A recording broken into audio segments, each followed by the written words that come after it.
Hello and welcome to the CS4 interview. Joining me this week is Dr. Simon McGregor, who later on is going to be asking us whether or not chemicals can think. Simon, welcome. Thanks for coming. Thanks very much. It's a pleasure to be here. Excellent. Now, I just want to talk very briefly about how you came to do the work that you're doing, well, you're going to present today. Mm-hmm. So, as an undergraduate, many years ago, perhaps, although you would never think of it to look at you, you studied social and political sciences. That's right. Okay. But now you work with artificial life researchers within the remits of, say, complexity science. So, Yep. How did that happen? What was that intellectual journey like? Well, I actually started off studying computer science. And after a year of computer science, I decided that it was too easy. Computers were kind of boring, and that people were much more interesting. And I wanted to understand how people worked. So I changed to one of the two options available to me at the time for studying psychology, which was this social and political science with an emphasis on social psychology. And after that, I'd always been interested in artificial intelligence and just how intelligent and adaptive systems work. From reading a lot of articles in New Scientist, I decided it would be a great idea to come and study at Sussex, where people like Maggie Bowden and Adrian Thompson were members of staff. So I went to Sussex to do the. In fact, I was one of the last people to enter Sussex while the old school systems were in place. Would that be COGS? That was COGS. Mm-hmm. So I did my master's in evolutionary and adaptive systems at Sussex. Thought it was great, fascinating, brilliant. Mm-hmm. Went on to do my PhD at Sussex, and then from there went to research fellowships at the University of Hertfordshire, and then back to Sussex again. So most of my formative academic career has been based in Sussex. Okay, so you were interested in how humans work, or maybe even how human societies work? Is that a fair assessment? Is that what initially led you into thinking about, because I mean, most of the research you've just talked about isn't about real people, it's about simulated people or artificial agents or very simple agents. Well, I don't think that's entirely fair, because one of the strong features of the Sussex Research Group, and COGS in particular, is that it's a crossover between artificial intelligence, artificial life, and those aspects of cognitive science that are concerned with real-world phenomena. You know, there's always an opportunity to go to a seminar on some real psychological effect or neuroscience phenomenon. So I never really lost interest in that aspect of things, but the atmosphere at Sussex in those days was very much one which focused on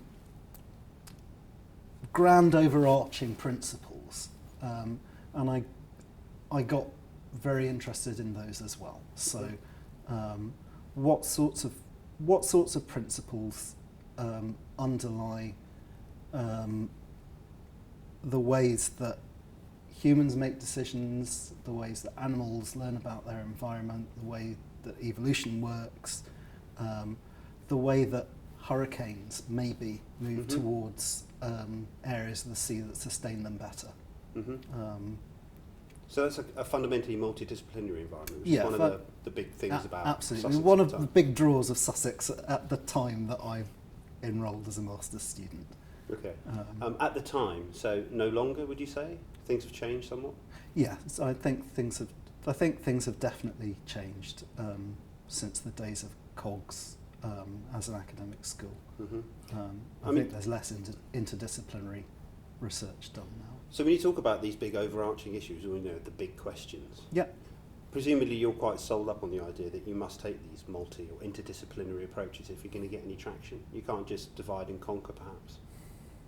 To what extent do you need these kind of collaborative environments where people from different disciplines can, substantively work together? I think they're really important. I think someday maybe the unified study of intelligence will have will have a disciplinary home of its own, but it doesn't at the moment. Mm-hmm. It doesn't, and that's because it draws on understanding phenomena all the way from kind of fundamental thermodynamical phenomena up to things in social anthropology and through genetics and various other things on the way. Mm-hmm. Is that part of the attraction for you, thinking about these particular issues? Because Monday morning you can be talking about thermodynamic entropy to somebody, but then by the afternoon it's talking to somebody who's a recognised expert in political science or something. Is that what particularly attracts you to it? I don't think so, to be honest. I mean, obviously that is a very attractive and stimulating thing, but I think actually what attracts me most to it is just that there are some very interesting ideas, there are some very interesting questions to try and get to the bottom of, and they're ones that just happen to align with, for one reason or another, with my interests in the world in general. Okay, so one of the questions is how do things learn, or what Yes. maybe to a certain extent, what even is learning? Because Exactly. many people would think learning is what kids do when they're being bored at school. Right? Yes. So it's an intelligent thing, or you need intelligence. Maybe some animals do it, dogs, perhaps dolphins. Yeah. But you would presumably take a rather broader or more comprehensive view and definition of what learning is. So can you give me your T-shirt about what learning is? What learning is, I would say that learning is an example of a more general phenomenon by which systems incorporate information about their environments into their internal state. Okay. And what you choose to call learning and what you choose to call development or adaptation, I think those are largely questions in the kind of sociology of vocabulary, rather than real questions about what divides different systems. Mm-hmm. I think that the process of information acquisition in a very formalised sense, not the general sense in which we use the word information in everyday discourse, but the Shannon information sense. I think that those processes are more fundamental than distinctions between learning and adaptation, or learning and development. Mm-hmm. Later on, I'm sure you're going to talk about Shannon information. I'll be at least alluding to Shannon information and its importance. Okay, so how would you summarise the difference between the general use of the word information and this thing called Shannon information? Well, Shannon information and its analogue in non-probabilistic kind of environs of Kolmogorov-Chaitin complexity. They're both, so that's on the one hand, Shannon information is what I would call Shannon or probabilistic information theory, and the other branch is often referred to as algorithmic information theory. Mm-hmm. And they both deal with quantifying in a precise manner, a formalisably precise manner, the systematic, structural, the degree to which an object or relations between objects are systematic. The degree to which there's a pattern. They both deal in quantifying patterns, or patternness in things. Whereas obviously, when we talk about information in everyday life, it's different in that we're not thinking about these specific, how many bits something has, and we're also talking about broader aspects of the information. We're talking about broad things like the actual content, the informational content of something, as opposed to simply how much information it contains. Okay. So learning is fundamentally about acquiring information? Learning is fundamentally about acquiring information Okay. about the environment. And for reasons, again, that I'll touch on in my talk, there are some reasons to think that that's not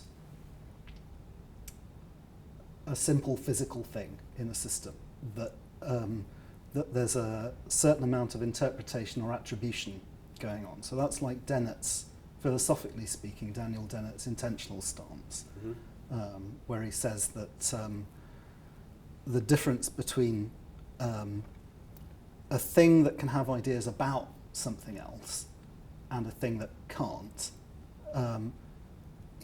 is in how you interpret it, the perspective that you take on that thing, not the thing in and of itself. I think that's true of a lot of cognitive metaphors or ideas. So if notions of learning, which we can talk about in terms of acquisition of information, which relates it to its environment, what kind of things, I mean, is there a base level of complexity of a system which can satisfy these kind of constraints? Because previously I said, it's got to be intelligent humans or something, or maybe some other animals. So, what about a beetle or a spider or a flower? Or at what point do things not learn anymore? I mean, as I said earlier, I think there's a certain amount of just how terminology spins out in these things. I think, and I don't think it matters that much whether we decide to describe something as learning or merely adapting or acquiring relevant information that it can then act on. I think the key is that when we talk about things learning, we're already in the perspective of thinking of them as agents. And I think that in my everyday discourse, I am likely to extend the idea of agenthood to things like beetles or ants or plants, in a way, in contexts where I wouldn't do the same for a rock. Okay. In some contexts, I might be willing to attribute agenthood to the rock, and then we can talk about what the rock is learning in what environment. But those are going to be quite contrived contexts, not just we've met for a glass of beer in the pub and we see a beetle. Okay, right. Of course, there are some people who think that, who would entertain the idea that a rock can be conscious in some sense. But, so that could lead on to discussions about to what extent learning is associated, or agents which have the capacity to learn, is associated with agents which have some kind of capacity for consciousness. I mean, yeah, I don't have a view on consciousness. Right. Presumably, you would simply say that's there are discussions to be had, but it's not ones that I'm particularly interested in. I think I would probably say. I think what I would probably say is there are discussions to be had. We don't have enough data points on the different ways in which things can behave like systems that we agree are conscious to make general statements about what sort of property consciousness is. Well, some people, they kind of wonder if anything else is conscious, these kind of extreme philosophical positions. So in that respect, I suppose they've got one data point, which is themselves. Yes. But if we assume that you're not a robot, and this isn't a simulation, so there are 7 billion conscious things, but in terms of data points of organisms, that's only one. Right? Yeah, well, we're basically saying 7 billion conscious things that are conscious in probably, 20, 25 distinct ways that we can understand. I mean, I'm just plucking that figure out of the air because we know from introspection that there's a kind of difference to when we're fully awake to when we're not fully awake, and I don't think there are enough data points. I think the ways in which we might attribute consciousness to other animals are based on them being when it comes down to it, really very similar to humans in comparison to how we might imagine alien kind of alien intelligences might be. We just don't have enough data points outside of that terrestrial biosphere where everything is basically really quite a lot like humans. I mean, the brains, they differ in size and proportion and maybe certain structure, but they seem to work kind of the same way. They're all made out of neurons, and the neurons are all made out of basically the same kind of ratios of different proteins and amino acids arranged in basically the same way, and that's really restrictive in terms of what sorts of physical systems might display behaviour that would lead us either to attribute consciousness to them, or to realise that the idea of consciousness as a whole holistic notion actually needs to be broken down into different bits, so that something can have one bit but not another bit, and so on. Okay, but what is it like to be a bat? I mean, what's... Well, I'm going to have to refer you for that to my colleague Dr. Bat. Okay, fair enough. Let's talk about the learning thing. Okay. So, acquisition of information, precise measures of information, but then when we have this information, when we're learning, let's say an agent is being given information about its environment, and then presumably it wants to use that information as effectively or as usefully as possible. Right. So you give it some indication that maybe that, I can smell burning, there's this kind of smoke all over the place and it's getting hot. I just think I'll sit here for a while and see what happens. Or alternatively, I use that information and I shout fire and I run out the window. Yeah. So there's these kind of intuitive notions of how we use information. Yeah. But just as you were talking about, we can precisely measure information, then there might be some more precise ways in which we use information. Yeah, absolutely. I mean, everything that interacts with its environment, every physical thing in the entire universe incorporates information about its environment and the history of its interactions with its environment into its internal state. Most of these things we don't think of as agents. We don't use the agent perspective on them because it wouldn't give us anything. And for that reason, I think that the kind of the cognitive ideas and cognitive metaphors that relate to information acquisition, they're only really interesting within the agentive perspective. So they're only really interesting for systems that we also see not just as incorporating information about their environment into their state, but we also see them as acting on the environment for some purpose. For some purpose, okay. And that, I mean, to me, that's the essence of seeing something as an agent. That there's a purpose to its interactions with its physical interactions with its environment. So, I mean, purpose is notoriously slippery concept, or is it? Or is it straightforward? I mean, is the purpose of a rock that falls on some sand to leave an imprint in the sand? People disagree a lot about this. I think that, as I've said, I think it's an ascriptive thing, and I think that we all know pretty much what logic we're appealing to when we talk about purposes and beliefs, and agents that act according to purposes and beliefs. And I think the degree to which it's reasonable to talk about an agent is pretty much the degree to which its behaviour can be fitted into that logic without losing too much information about what's going on in the system. So it's just compression in the end. Okay.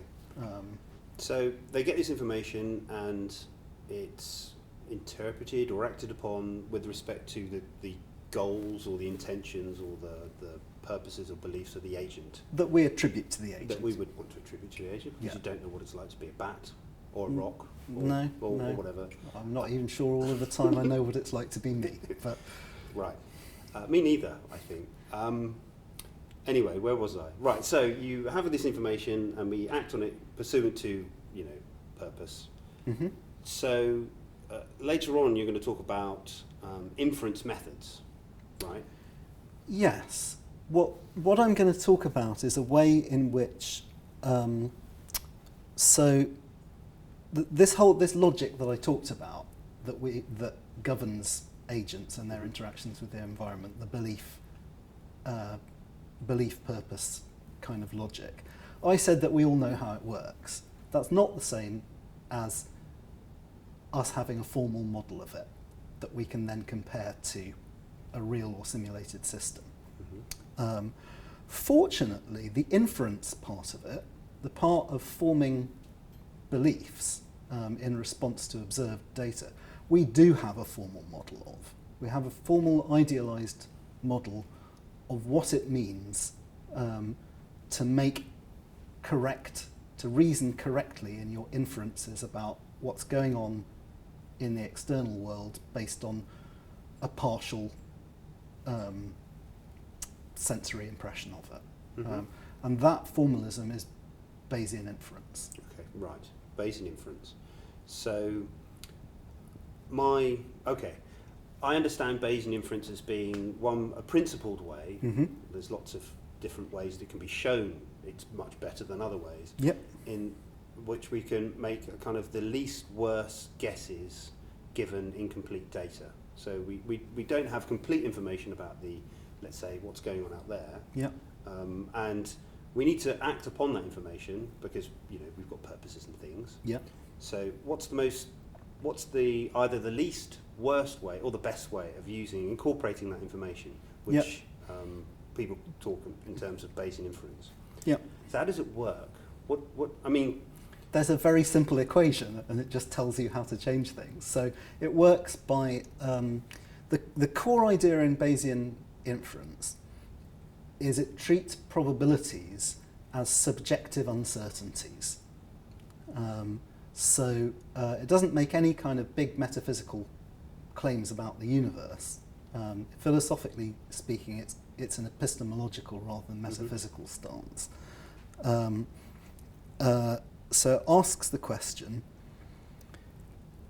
if you want to quantify uncertainty, your uncertainty about certain things in the world that could be true or not true, and you want to be able to update that uncertainty consistently according to certain particular criterions of consistency that I think are pretty reasonable, and anybody else who knows what they are thinks they're reasonable too. Nearly everybody else. There's always an exception. There's always exceptions. There are some very clever people who don't agree, but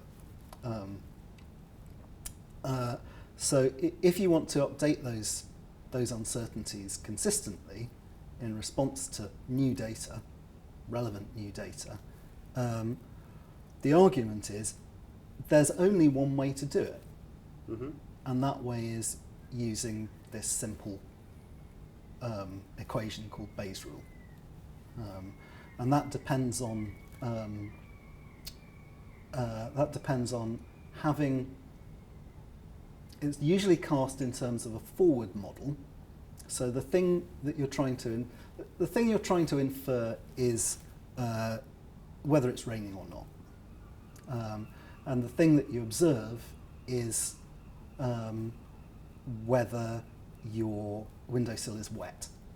Okay, so you don't know whether it's raining or not, and according to the framework of Bayesian statistics, for one reason or another, you'll have attributed some probability to it being the fact that it's raining. So it doesn't rain very often. It's 30% likely to be raining because it rained yesterday, and that's how I think the world is.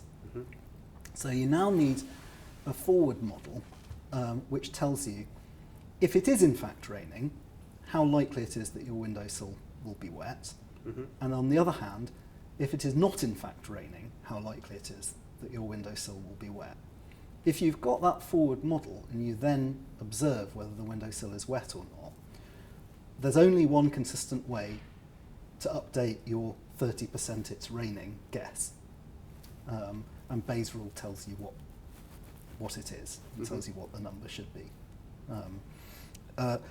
Bayesian inference is used a lot in machine learning, but there are some, although it's the notional ideal, kind of the mathematical ideal, it's actually quite difficult to implement for lots of scenarios. Is there a particular reason why it's difficult to implement, or is it there is as many different reasons as there are different applications? No, the basic reason is that to do it numerically, to figure out the number correctly, you have to integrate over an awful lot of different cases, and that just means it's not feasible, not computationally feasible for most scenarios. Okay. Depending on what assumptions you've made, it can be the case that you just don't have enough computing power to do it. Mm-hmm. Mm-hmm. Okay. So you're going to... Oh, sorry, I should mention there are some other issues to do with Bayesian inference as well, which is that Bayesian inference only tells you how you should reason given your assumptions. So my assumptions about how likely it is that my windowsill will be wet if it's raining and if it isn't.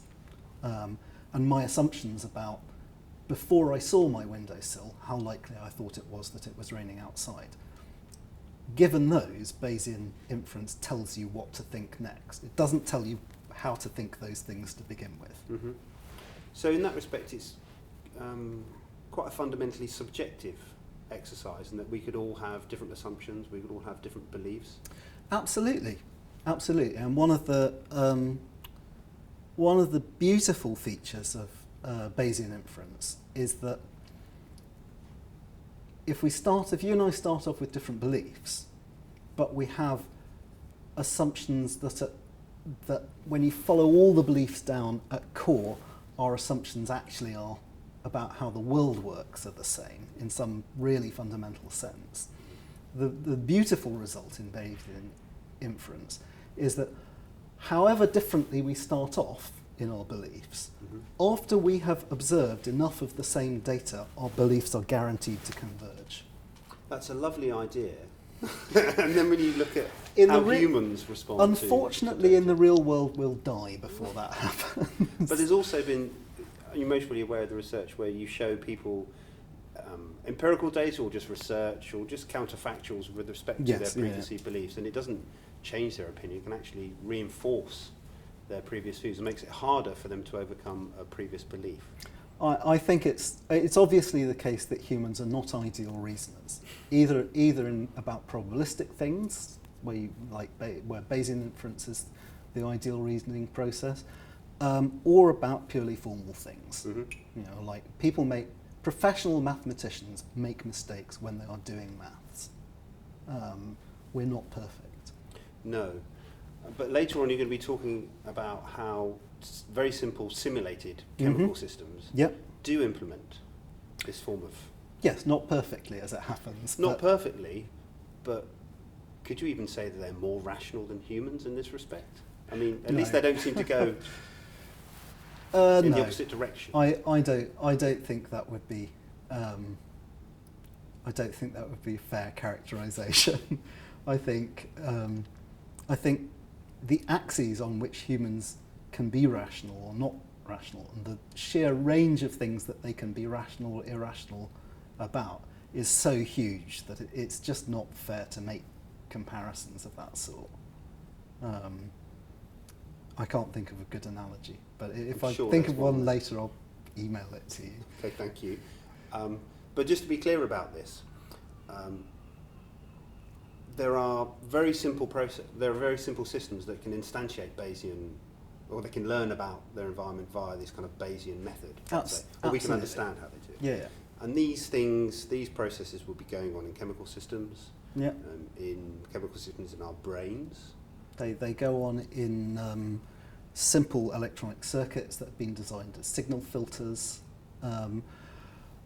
The degree to which So lots of neuroscientists claim that neural dynamics also implement Bayesian or approximate Bayesian reasoning.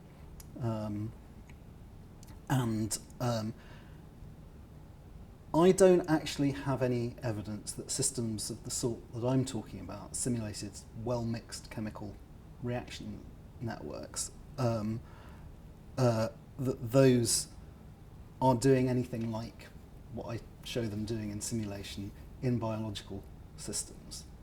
We've got some evidence that single-celled organisms learn, and they can't be doing it using neural dynamics because they're smaller than neurons. Mm-hmm. It's not just that they don't have a bunch of neurons in them; they're actually smaller than a single neuron. So they're clearly assimilating that information using a mechanism which is probably chemical, probably biochemical. Even within single-celled organisms, or single cells within multicellular organisms, they're probably not doing it the way that my simulated systems do, because they've got more sophisticated equipment in them. They've got things like genetic regulatory networks, which are more sophisticated and probably more powerful than the systems that I'm describing. Really, all I'm claiming from these systems is that we can see in some systems that these systems happen to be evolved, so they're not hand designed. We can see for some of these systems how we can interpret them as doing Bayesian, performing Bayesian, mechanically implementing Bayesian inference in the same way that electronic circuit like a Kalman filter does by design, or the way that some neuroscientists claim neural dynamics in the brain do from evolution. Okay. So you mentioned very simple systems, systems smaller than a neuron, but even they can have quite complicated machinery. Oh my goodness, yes. But if we jump in our time machine and go back 3.5 billion years or so, origins of life, yes, much simpler. Origins of cellular life. Origins of cellular life, let's say, but at some point there would have been a transition. I mean, it's going to be a grey, a rather opaque, the mists of time you have to peer through. But there would have been, a non-living Earth and an Earth with life on it. Would it be unfair to say that you would have had learning before life? You'd have systems which would have been learning before most people would have been happy to ascribe life to them. Using my terminology, I think I'm almost certain that there were systems before the appearance of cellular life on Earth which it is profitable to extend an agency perspective to. I think it's probably there are probably lots of those systems that are around at the moment on Earth and on other planets in the solar system as well. For instance, simple dissipative structures like hurricanes behave in some lifelike ways, some ways that are lifelike. Simulated phenomena called reaction diffusion spots, which happen in real chemical systems as well, but they've been more extensively studied in simulation. They definitely show lifelike behaviour, and they're just phenomena that come from the equations of reaction and diffusion in a chemical gradient. And I think that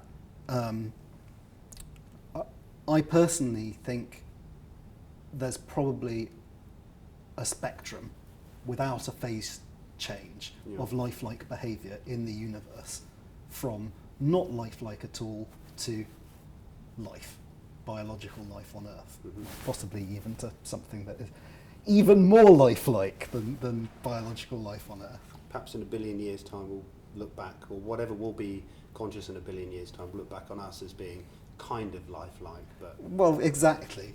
sort of interesting proto-life. Yeah, yeah, Yeah. interesting to play around with in the lab. Unfortunately, we've run out of time, Okay. so we'll have to continue these discussions in the pub, most probably. But thanks again for coming, and I look forward to a talk immensely. Thanks a lot. Thank you very much.